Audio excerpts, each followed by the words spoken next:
God in heavens, once again, we come into your presence, Lord. Thank you for your mercy and grace. Lord, salamat sa panahon, oras na kami, Lord, ay dinakumuro. Lord, sa gabing ito, meron kang purpose, O God. Walang iba kundi ang marinig ngayong salita. Lord, patuloy, O God. Buksan mo, Lord, ang puso at isipan ng mga kapatid kong ito. At mangusap ka. At ang Espiritu Santo, Lord, let your conviction, Panginoon. At patuloy, Lord, malaman namin, maunawaan namin, na merong dalawang naghihintay sa amin. Ang langit o impyerno. Pero Lord, sa iyo kami, Panginoon, magsusuko, mag-aalay, O God. Lord, ang lahat ng mga makikinig sa labas, ibig sa video, sa live stream nito, God, bless mo, Panginoon. Thank you, we pray. Amen. Okay po. Dito po pinakikita ng Panginoong Jesus na merong dalawang naghihintay sa tao. Amen? Inelaborate niya kung ano yung tsura ng impyerno. Di ba? Kapag ang tao namatay sa impyerno, guys, mga kapatid, ang dadalhin pa rin natin ay 5 pandama, 5 senses pa rin. Amen? Bakit ko nasabing 5 senses? Di ba? Nang sila'y nagpakasasa, saan? Sa mundong ibabaw, hindi niya man lang binigyan ng panahon o hindi man lang niya binigyan ng kanin o mumo, itong si Lazaro. Di ba? Namatay siyang walang Diyos. Amen? Dito pinapatunayan na kapag ang tao namatay na walang Diyos, doon siya mapupunta sa pinuntahan ng mayamang ito. Okay, lagyan natin ang pangalan yung mayaman. Kunwari, Mondragon. Ayan, mga mayayaman yan. So itong si Mondragon ay napunta saan? Sa dakong paghihirap. Ayun po yung Hades. So kung saan, unang niyang napansin ay napakainit at napakabaho sa impyerno. At doon makikita natin sa impyerno na wala na talagang chance. Ayun na po yun. At sabi ng Biblia, isang beses lang mamatay ang tao, pagkatapos uukuman na tayo ng Panginoon. At kapag nasa impyerno ka na, hindi mo naman pwedeng sabihin, Lord, 1,000 years na ako rito. Baka pwede naman. Sapat na to sa kasalanan ko para umakit naman ako sa kalangitan. Hindi. Ang nakasulat ay nakasulat na. So, alamin natin. Ngayon, dito sa Biblia ito na binabasa natin, ating narinig, hindi po ito laro, hindi po ito biro. Ito po ito totoo. Sapagkat sabi ng Biblia sa Roma 6:23, sapagkat ang kabayaran ng kasalanan ay kamatayan. Yung kamatayan hindi literal, hindi pisikal na kapag namatay ka tapos na, hindi po. Abang buhay po ang nating kaluluwa ang mag-aarbis. Na kapag namatay tayo na walang Diyos, doon tayo sa walang Diyos, sa Hades o sa impyerno. Ngayon dito po mapapansin natin na merong pinagkaiba. No? Na si Pulubi, si Lazaro, namatay ng tapat sa Panginoon. Hindi siya nagnakaw, hindi siya nang umito, ano pa man, ng bogus, ng scam. Diba? Namatay siyang may katapatan sa Panginoon. At sabi ni Abraham, inaaliw siya ng mga anghel dito sa langit.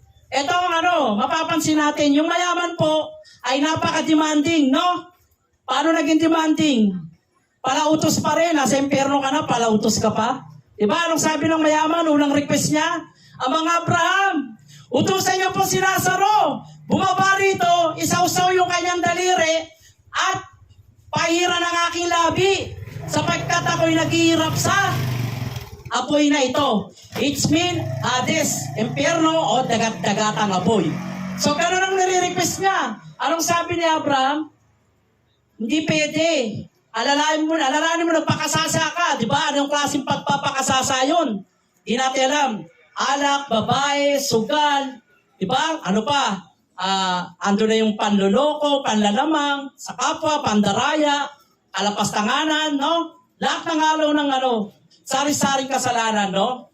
Ayun yung nagpakasasa ka. Pag sinabi nagpakasasa ka, ang kasalanan ay nilupugan mo at ang kasalanan ay pinaliguan mo yung sarili mo. Punong-puno ka ng putik ng kasalanan. Pero hindi mo wala nakikita na gano'n ang karumi, na naglup-lup ka sa putikan. Pero gano'n pa man, ipinamukha sa kanya ni Abraham yung kanilang ginagawa.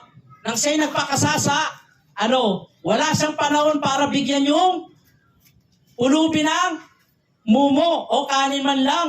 Tapos sinayaan siyang dilaan ng mga asong may galis ng mayaman, no? Siya yung dinidilaan. Tapos nakandusay lang siya saan? Sa pintuan o sa malaking gate ng mayaman. Ibig sabihin po, mga kapatid, ang tao po kapag walang Diyos, inuulit talaga, ay wala siyang makakamtang kaligtasan.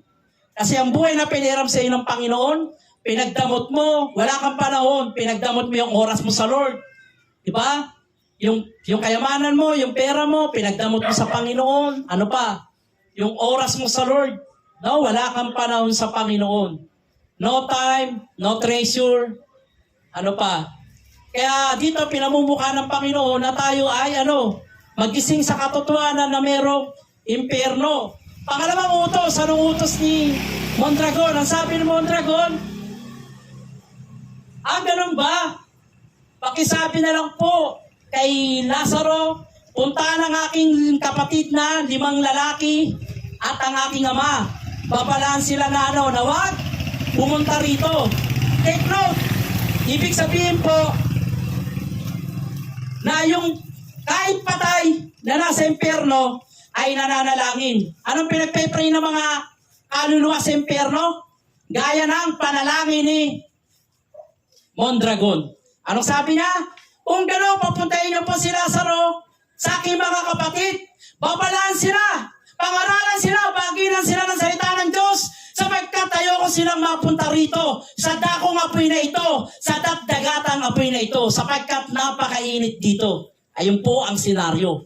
Ngayon, meron siyang 5 kapatid na lalaki at tatay. No? Ngayon, ang panalangin niya, hindi pinakinggan. Diba? Anong sabi nila ni Abraham? Hindi pwede. Diba? Tapos sabing ganon, nasa kanila ang panulat ng mga propeta. O yung Biblia, nasa kanilang Biblia, basahin nila yun. Ang sabi naman ng mayaman, ay hindi sila maniniwala. Ang sabi naman ni Abraham, kung yung Biblia nga, hindi nila mapaniwalaan Yung tao pa kayang patay at nabuhay at makangaral doon, siyempre, di nagtakbuhan yun. Ikaw ba nakita kang patay, nangaral sa'yo, hindi ka tatakbo? Hindi ka matatakot? Hindi mo makipapakinggan yun. Kaya ang sabi, nandun yung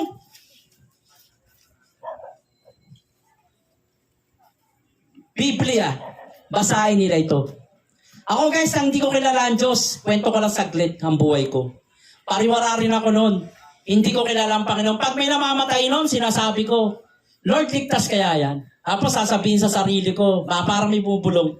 Ikaw, tanungin mo na sa sarili mo kung ligtas ka. Napapahiya ako sa sarili ko. Bakit? Kasi hindi ko kilala ang Panginoong Hesus. At alam ko sa impyerno ako mapupunta. Ngunit nang ako'y nakarinig ng salita ng Diyos at pumasok sa puso ko at ako'y nabago ng Panginoong paunti-unti, ako po ay nagsuko sa Panginoon. At nalaman ko na ang kasalanan ay pagbabayaran mo habang buhay, wala ka ng chance.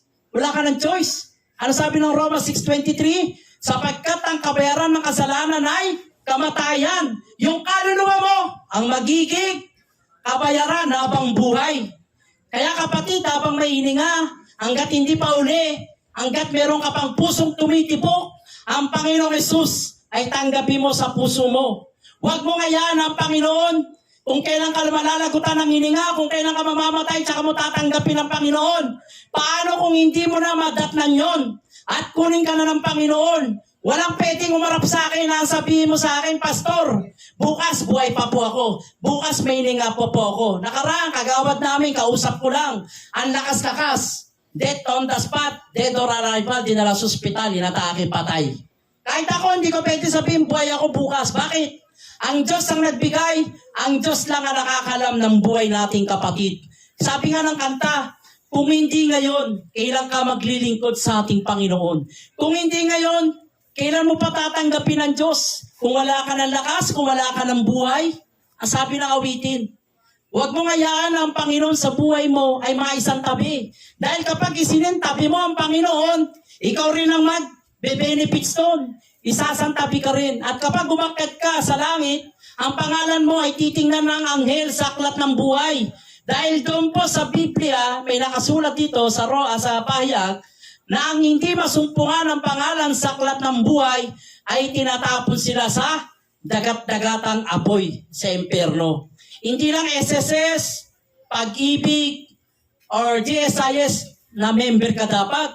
Especially, dapat member ka sa kalangitan. Dapat kilala mo ang iyong tagapagligtas. Kaya nga napako si Jesus because of sin. Dahil sa ating mga kasalanan, siya yung naging katupusan at ang kanyang binayad ay kanyang banal na dugo. At yung kanyang katawan na kaluray-luray sa krus ng Kalbaryo ay nangangahulugan nyo na ganun ang pag-ibig ng Panginoong Isus sa atin. So dito pinakikita ng Panginoong Isus sa Bibliang ito na ikinuwento niya na tayo po na nabubuhay ay dapat pong tanggapin ng Panginoong Isus. Bigyan natin siya ng panahon. So ngayon, ito po, mapapansin natin dito, meron pong 5 senses. Ano yung 5 senses? Una niyang naramdaman, nauwaw siya. Panlasa. Diba, 5 senses yan, isa sa 5 senses. Diba, pag wow na tayo, gusto natin, kagaya ngayon, napakainit, diba? Init pa lang yan, ha? Hindi pa impyerno yan. Tayo po ay, mayat-maya soft drinks, inom ng inom dahil sa init. No, mayat-maya, ihirin tayo. Pero dahil nga meron tayong 5 senses, nagagawa natin uminom ng uminom. Kasi nauwaw tayo. Yung taste, yung panlasa natin. Ganon din po yung mayaman, nauwaw rin siya. Anong lumalabas sa kanya? Yung panlasa niya po. Pangalawa, ano naramdaman niya? Meron siyang pakiramdam. Ano sabi niya? Nag-iinit ako sa apoy na ito. O emperno. Ano pa naramdaman niya? Gusto niya makapiling ang magulang niya, ang tatay niya, ang mga kapatid niya, pero siya, wala nang chance.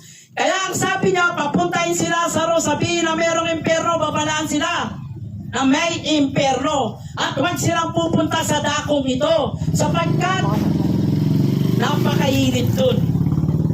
Kapatid, sa imperno, pag nandun ka na, kakainin ka ng uod. Yung uod dun, hindi namamatay, kahit tapak-tapakan mo, dahil ang uod dun, spiritual. At nalalaglag yung mga matay, naagnas ka, nalulusaw ng apoy. Yung ilong, yung katawan, pati ang yung mga balat, pati ang yung mga buto ay makikita. Ganun po yun. Kinakain ka ng apoy, kinakain ka ng uod because of sin. Dahil namatay kang makasalanan, hindi mo nakilala, hindi ka tinubos ni Jesus, hindi ka pwedeng maligtas. At ang kaligtasan ay hindi din buhat sa iyong gawa. Hindi mo pwedeng sabihin, Panginoon, nagbigay ako ng pera sa church. Lord, tumulong ako sa mga charity. Nagbigay ako ng pera, nagpakain ako sa mga bata. Hindi po yun ang access. Ito po ay individual, tinatanggap ang Panginoong Isus, siya po ang kaligtasan. Kaya nga, kaulugan ng krus, horizontal and vertical, you came from heaven to earth to show the way. Galing siya sa langit, bumaba sa lupa si Jesus, upang tayo ay tawid sa kasalanan. Amen? Kaya sabi niya sa John 14:6, I am the way, the truth, and the life. No one comes to the Father except my name, sabi ng Panginoong Isus. Walang ibang makakapagligtas, kundi ang Panginoong Isus lang sa buhay natin. Hindi si Batman, Superman, o sino pa mang nilalang na yan. Ang Panginoong Isus lang. Kaya sa impyerno, mga kapatid, walang taong pwedeng pumunta ron. Tapos magre-request ka, Lord, iligtas po ang aking pamilya. Diba? Lord, sana mabaginan siya. Hindi na. Hindi ka na pakikinggan ng Panginoon. Amen? Mananalangin ka lang ba pag nasa impyerno ka na ba? Kapatid, hindi. Dahil sarado na ang pintuan ng langit. Apang ang pintuan ng langit ay bukas hanggang ngayon dahil huminga ka, may buhay ka. Ang panalangin mo ngayon ay pakikinggan ng Panginoon. Kapag ang pintuan ng langit, umikit ka na. At nandun ka na sa impyerno, walang makikinig sa iyo ron.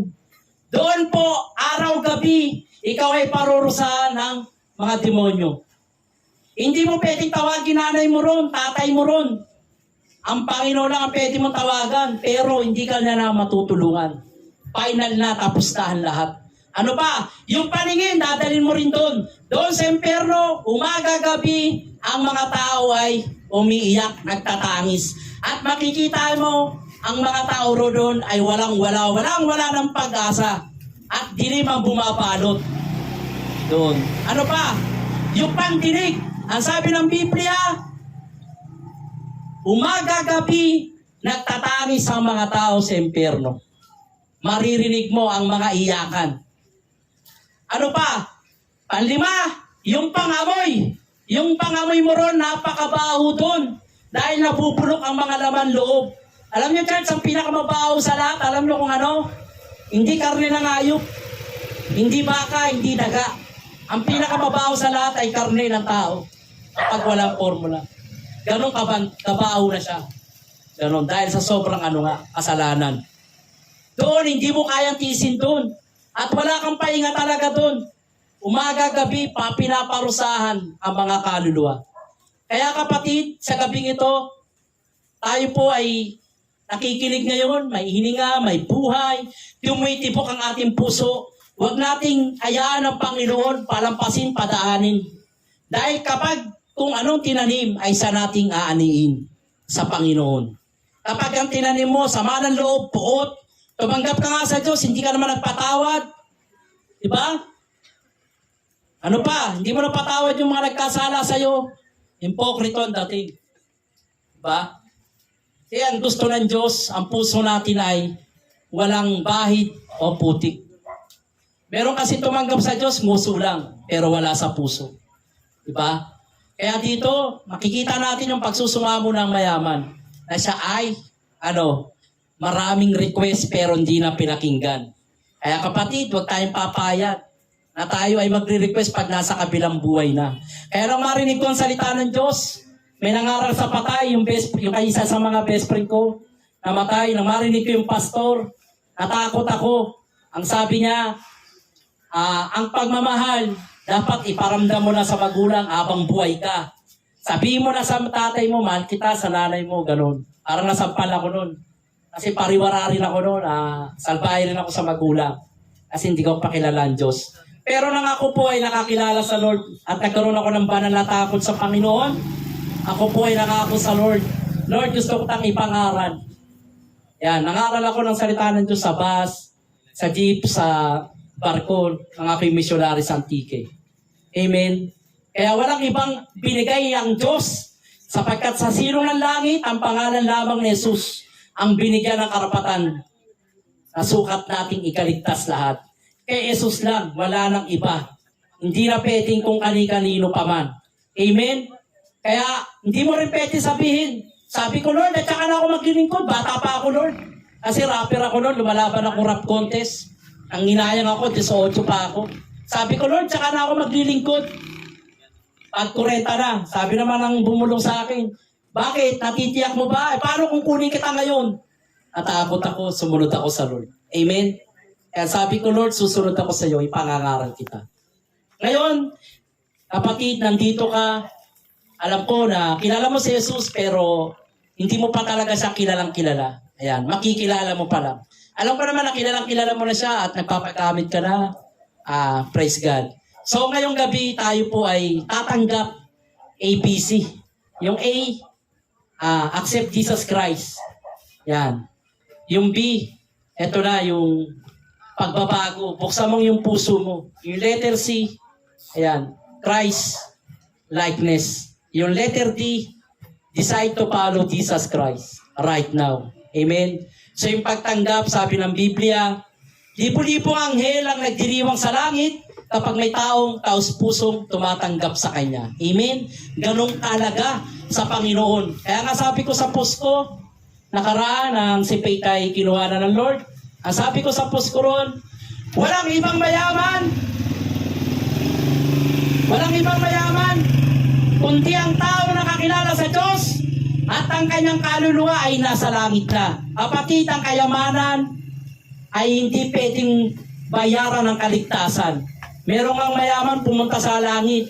Tinanong siya ng anghel, ano yan dala mo? Ang sabi niya, attache case. Ano naman yan? Sabi niya, 12 gold bar. Nag-aalaga ng, 10 million isa. At sabi ng mayaman, alam ko hindi ako ligtas. Ito ang aking gold bar, 12. Siguro sapat na yan at sobra-sobra na para bayaran ko ang aking kasalanan at nang sa ganon, makapasok ako sa kalangitan. Tumawa yung anghel. Ang sabi ng anghel, naibang ka ba? Hindi mo ba alam, yung tinatapakan mo ay ginto. At nakasulat sa Biblia, lantay na ginto ang tatapakan mo sa kalangitan ng Panginoon. At yung mayaman po na may dalang attache case ay nagulat. Akala niya ay kaya niyang bayaran ng lahat. Kung sa lupa, kaya mong takpan, kaya mong bayaran, kaya mong baligtarin. Pero sa Panginoon, hindi mo kayang bayaran ng kaligtasan. Sapagkat walang pwedeng magbayad. Ang Panginoong Hesus lang ang nagbayad, nag-alay ng kanyang banal na dugo at ang kanyang katawan ay nagkaluray-luray at tayo ay maligtas lamang. Amen. Ngayon sa gabing ito, church, habang naininga ka, habang tumitipok ang puso mo, nais kong ipanalangin kayo bilang pagtanggap. Isipin nyo si Jesus, nakapako sa krus, nakaharap kayo. Isipin nyo si Lord. At ang awitin natin ito, mamaya, namnamin natin yung pinatunayan ng Panginoon ng kanyang pag-ibig. Alam nyo yun, yung, sige tayo po yung maawit, tapos mamaya tatanggap tayo sa paawitin natin.